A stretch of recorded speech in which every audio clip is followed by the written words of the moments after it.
আল্লাহ পাক যদি এতই দয়ালু হন যে শিরিক ছাড়া সমস্ত পাপ তিনি মাফ করতে রাজি থাকেন, তাহলে কেন 1999টা মানুষ জাহান্নামে যাবে? উত্তর দেন এখন। ভ্যালিড প্রশ্ন না? ভালো প্রশ্ন না এটা? আল্লাহ পাক যদি এতই দয়ালু হন, যদি ঘোষণা করলেন শিরিক ছাড়া যে কোনো পাপ আমি যাকে ইচ্ছা মাফ করে দেব।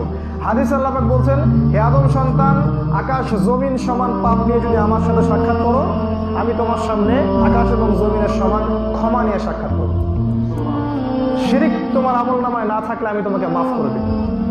তোমার আমল নামায় শিরিক না থাকলে আমি তোমাকে মাফ করে দেব ইনশাআল্লাহ। যে ব্যক্তি হৃদয় থেকে তাওহীদের স্বীকৃতি দিবে, লা ইলাহা ইল্লাল্লাহ, ইনশাআল্লাহ তাআলা একদিন না একদিন সে জান্নাতে যাবে। তাই যদি হয়, তাহলে কেন 999টা মানুষ জাহান্নামে যাবে? উত্তর বলেন, কি হবে? কে বলতে পারবেন? বুঝতে পারেন নাই? উত্তর হচ্ছে এই, নিঃসন্দেহে ওই 999 জন মানুষের আমল নামায় একটা পাপ থাকবে, কমন পাপ। সে পাপটা কি? এবার বুঝতে পারছেন?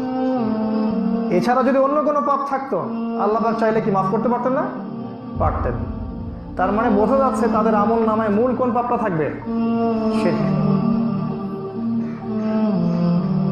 শিরক চিন্তায় হয়, চিন্তার মধ্যে শিরক হয়, আকীদায় শিরক হয়, আমলে শিরক হয়, কথার মধ্যে শিরক হয়, ইসলামের কাছে পূর্ণ আত্মসমর্পণ না করলে শিরক হয়, এবং আল্লাহর হালালকে হারাম করলে শিরক হয়, আল্লাহর হারামকে হালাল করলেও শিরক হয়।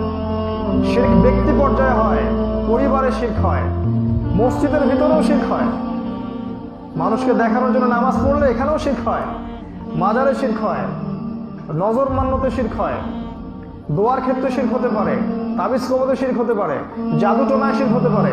শিরকের ছড়াছড়ি আছে।